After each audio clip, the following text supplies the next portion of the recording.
ধর্ষণ মামলার দ্রুত বিচার নিশ্চিত করতে 15 দিনের মধ্যে তদন্ত এবং 90 দিনের মধ্যে বিচার শেষ করতে হবে এমন বিধান রেখে নারী ও শিশু নির্যাতন দমন আইন সংশোধন করতে যাচ্ছে সরকার।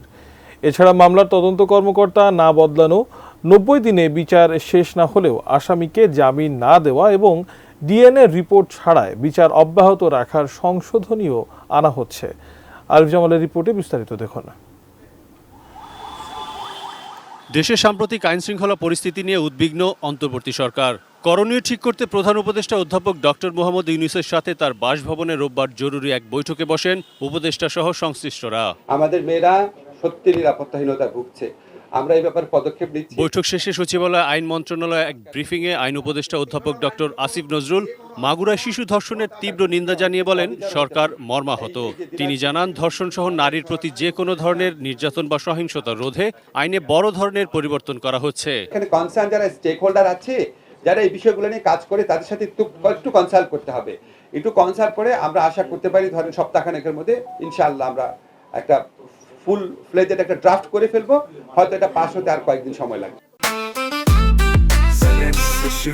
জেনেক্সে শিফট করো, লাইফকে লিফট করো। আইন উপদেষ্টা জানান, যে কোনো ধরনের যৌন হয়রানি বন্ধে সরকার বদ্ধপরিকর। নারীর প্রতি সহিংসতা নির্যাতনের যে ঘটনা ঘটছে তা কোনোভাবেই মেনে নেওয়া হবে না। ধর্ষণ মামলা তদারকি করতে আইন মন্ত্রণালয় বিশেষ সেল কাজ করবে। রাস্তায় যৌন নিপীড়নের অভিযোগ জানাতে পুলিশের নতুন হটলাইন চালু হচ্ছে বলেও জানান তিনি। অনেক সময় অনেক প্রত্যাশা মাফিক কাজ করতে পারি না, সেটা নিয়ে আমাদের যন্ত্রণা থাকে, আত্মদহন থাকে, জিজ্ঞাসা থাকে। দেশের জনগণের কাছে জানাতে চাই যে আমরা আপনাদের কাছে ক্ষমা প্রার্থী। আমাদের অনেক ব্যর্থতা আছে, কিন্তু আমরা উত্তরোত্তর চেষ্টা করি এবং আজকে আমরা সিদ্ধান্ত নিয়েছি আমরা আরো কঠোর হব, আরো সজাগ হব, আরো কোঅর্ডিনেটেড ওয়েতে আমরা কাজ করব। নারীর প্রতি সহিংসতার ক্ষেত্রে আমরা সর্বোচ্চ আন্তরিকতা দিয়ে এটা স্টপ করার চেষ্টা করব। ব্রিফিংয়ে স্বরাষ্ট্র উপদেষ্টা জাহাঙ্গীর আলম চৌধুরী বলেন, ধর্ষণ সহ যে কোনো ধরনের নারী নির্যাতনের বিরুদ্ধে সরকারের নীতি জিরো টলারেন্স। আইনশৃঙ্খলা বাহিনীকে কঠোর ব্যবস্থা নেওয়ার নির্দেশ দেওয়া হয়েছে বলে জানান তিনি। ধর্ষণ সহ নারী ও শিশু নির্যাতনের বিরুদ্ধে আমাদের অবস্থান অত্যন্ত স্পষ্ট।